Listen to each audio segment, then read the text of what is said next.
Let's give a loud welcome to Serena Whittaker. Experience, awareness, curiosity. In the summer of 2019, right before my senior year in high school, I attended a 4-week program in Washington, D.C., focusing on public policy and critical thinking. With this program, I met a Supreme Court justice, visited the Supreme Court, the Capitol building, and met many professionals in the public service industry. This program invited over 51 students from all over the nation and globe. There were students there whose parents were senators, CEOs of major companies, and honestly, just super fortunate. Most of the students there were in private school, receiving top-tier education. And then you had me, who attended a regular old public school with ordinary income-based parents. Before arriving, I had minor interest in politics. I did intern the summer before with a lawyer who was also a city commissioner, and he introduced me to the world of politics. But even after that, I had minor interest in politics. But we were warned to prepare for lively classroom discussions, so I had to read more about politics. However, let me just tell you, there was no way I could have been prepared for the environment that I walked into. These kids knew about politics dating back far before Obama's administration, and we weren't even old enough to vote yet. I had never sat in a room and felt ignorant, but I did. This experience challenged my knowledge and my confidence, and our class discussions ultimately taught me so much about government, ethics, and politics. However, relating to the other students, that was a challenge. We lived completely different lives, we upheld different beliefs and political views, and sadly, I believe that race played a significant part as well. I came home with just 2 friends, Alex and Meredith. We had the same ethnic background and similar life experiences, so we understood each other, and we coached each other our entire time there that we belonged there and that we were just as bright as they were. Together, we faced the harsh reality that we probably would never feel welcomed. I can tell you so many stories of people making us uncomfortable by whispering about us, closing doors in our faces, and even little things like skipping us in line to enter the Capitol building. I always assumed it was because that they didn't understand or care to understand who we were. But now that I've had time to reflect on my time there, I ultimately think they lacked curiosity. They lacked the desire to know what kind of person I was before assuming that I was mean on just our second day there. DC gifted me with awareness, an understanding of what is lacking within our society and government. Our class was divided into 3 groups for class discussions. Of course, Alex, Meredith, and I were each assigned to one. However, we always came back with the same story and a similar feeling of concern after these classroom discussions. The most memorable session for me was over a case study titled, An Inspired Model or a Misguided One? Oprah Winfrey's Dream School for Impoverished South African Girls. The case study focused on the backlash that Oprah received for building the school. She refused to give the girls anything she wouldn't use herself. She built a $40 million school in 2007. Now, this case study focused on the school system in South Africa, but also the disparities in the living conditions in the country. We're talking about a country where girls are expected to be childbearers instead of educators. A country where the teachers are poorly trained, classrooms are overcrowded, children and teachers are falling sick, and HIV disrupts every aspect of life. Regardless, many of the journalists still believed Oprah was doing too much, and that she could help more girls by making the school more generic. I sat in this classroom, Oprah's response to the criticism. Every detail mattered to me, because what I know for sure is that love is in the details. And when you have a beautiful environment, it inspires the beauty in you. During this discussion, I listened to about 16 of my peers agree with the critics. Meanwhile, these same individuals will get to return to million-dollar homes, while the girls in South Africa will return to sleep on the floor of shacks. And these same individuals argue that our government did not need to reallocate military funding to help more Americans. Meanwhile, we're all sitting in this program at a private school for all boys that invested $44 million in renovations the same year that Oprah opened the school for girls. Up until this point, I was just a silent observer. However, I couldn't hold back from sharing my thoughts and opinions about this particular issue. I told them that my life was nothing like theirs, and that it saddened me that they could sit here and say what these girls from broken homes did or didn't deserve. I was appalled. My school was currently undergoing construction to look half as lovely as the hosting school, so it made me think, well, what do they think of me? Here I am, struggling to feel comfortable in an environment where they think I might not even deserve it. I felt lucky that they didn't know my mom didn't pay the $5,000 I would have needed to attend, and that I was there on a scholarship.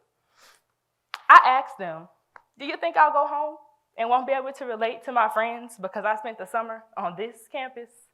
Do you think I'll go home and won't be able to study the same because I don't have this atmosphere? If anything, I'll go home better because of this experience. Oprah showed these girls what luxury looks like and probably motivated them to one day have it and create it for others. The discussion about Oprah's school terrified me because I knew I was in the room with intelligent, privileged, and ambitious young people. Young people who desired to work in public service and one day run for public office. Young people who have repeatedly proved to me that they had no understanding of immigrants, minorities, the lower class, or millions of other Americans experiencing a different life in this country. At this moment, I became aware of a danger to our democracy: politicians who lack curiosity. A politician's job ultimately is to advocate for the needs of the people. They're supposed to fight for the citizens. If a politician, no matter their background, is not curious about the state of all people, how can they fight for or create the appropriate solutions? That's a problem. Now, before I continue, I want to clarify a few things. Everyone is entitled to their own opinions. Those teenagers were entitled to their beliefs and their opinions. That is the beauty of our country. However, it is a problem when our government does not reflect America as a country with different opinions. Our government must reflect and understand that every solution may not fit every situation, man, woman, or child. So it is our job as citizens to ensure that our government does this, and that requires us to pay attention to who represents us. My American government professor expressed, democracy rests on active voices in a tolerant manner. Tolerant, in political terms, means the willingness to extend basic rights and liberties to persons and groups whose viewpoints differ from one's own. So no matter what party a politician aligns with, they must consider how their decisions affect everyone. I was once told that anything worth having won't be easy, and it may require you to fight for it.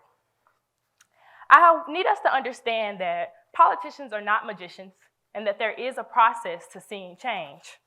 I want us to consider the fight behind the right to vote. In 1776, white men were allowed to vote. President Andrew Jackson later fought for those who did not own property. In 1870, black men were allowed to vote, but it wasn't easy. In 1920, women were allowed to vote after years of belittlement and protests, and not to mention that white women attempted to leave black women out of the movement. But women like Ida B. Wells fought and encouraged women to join the fight anyway.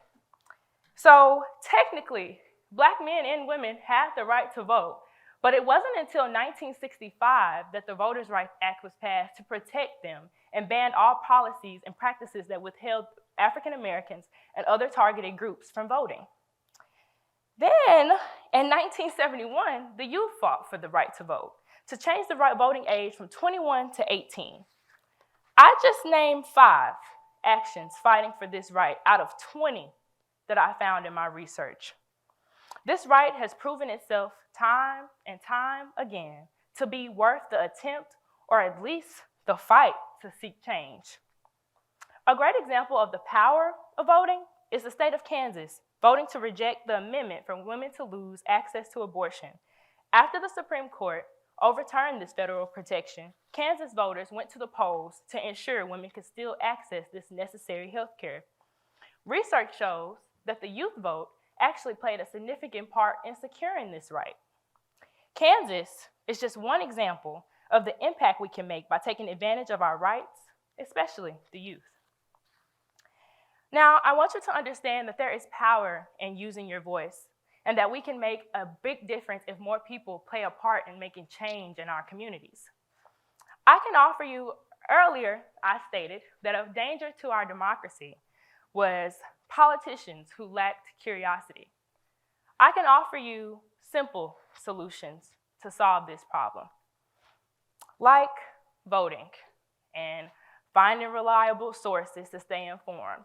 The better informed you are, the better your voter comprehension can be. I can tell you to write letters to your representatives and call to express your concerns. And I will always promote for you to fight against the laws that withhold people's right to vote till this day. But these are solutions that you probably have heard before. And if you haven't, you will for the rest of your life. I want to propose something that you've yet to hear. Be curious. Be democratically curious. Because step one, before even voting, is feeding into your curiosity. Democratic curiosity will require you to self-reflect and consider how a society affects you daily. Think about how things within your city, state, and nation affect you and your future. Second, curiosity will require you to be understanding and curious about how society may affect someone who does not look like you, sound like you, or even think like you. But you have to consider their experiences too. So when you're thinking who to vote for, you'll think, wow, this politician leaves out a whole body of people in his plans. Your vote can make changes for you and others. I want you to consider the impact that Oprah had on those girls' lives by standing up for them and building that school anyway. A lot of girls have graduated from the Leadership Academy and achieved great success. One is currently building a school to provide top-tier education in low-income communities. Your vote not only speaks for you, but it can speak for others.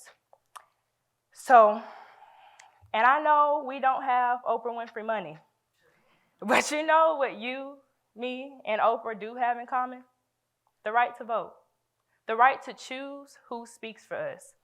And I don't know about you, but I want somebody who's willing to pay attention to the details because there is love in that. So I encourage you to go out and gain experience, which will hopefully give you some awareness so that you'll be eager to participate in maintaining our democracy. Always remember that change begins with taking interest in other people's stories and experiences, and that if we, as citizens, can make that change within ourselves, we can select and promote politicians who would do the same. So, be curious, be inclusive, and vote. Thank you.